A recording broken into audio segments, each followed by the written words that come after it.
என் மீது எந்த உரிமையும் இல்லை. அதுபோல இங்குள்ள எது இவனை அழைத்துச் செல்லுங்கள். என் பார்வையில் இவன் பட வேண்டாம். இருப்பு என் மேல் இல்லை அல்லவா? நான் உனக்காக தான் காத்துக் கொண்டிருக்கிறேன். ராகு, எங்கு சென்றிருந்தாய்? மகாதேவருக்கு நன்றி கூற சென்றிருந்தேன். சனி உனக்கப் போவதில்லை.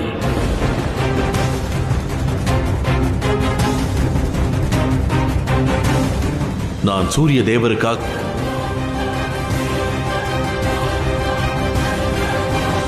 அதை வேண்டுமானாலும் நான் பொறுத்துக் கொள்வேன்.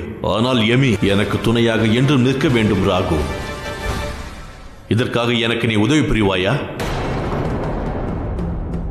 பழி வாங்கியே தீர வேண்டும். இல்லை, நான் தேவர்களுள் ஒருவனாக வேண்டும்.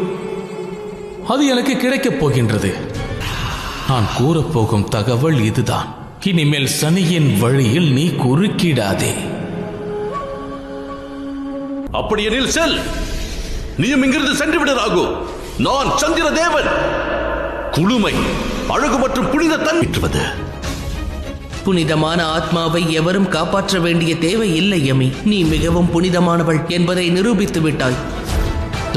விட்டால் உன்னால் என்ன செய்துவிட முடியும்?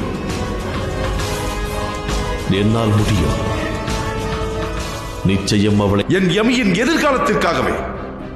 அப்படி என்றால் தங்களுடைய குடும்பத்தினர் தங்களுடைய கர்ம பலனை தங்களுக்கு பதிலாக ஏற்றுக்கொள்ள தயார்.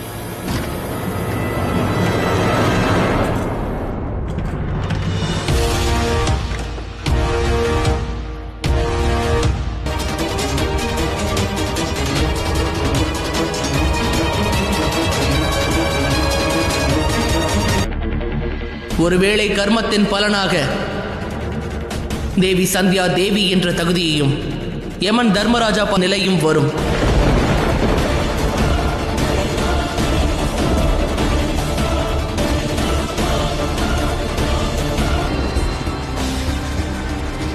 தேவா,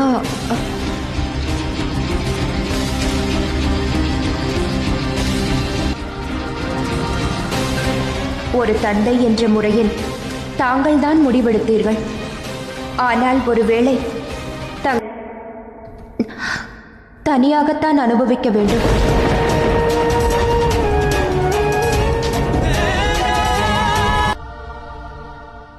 நான் சந்திரனோடு உனது சம்பந்தத்தை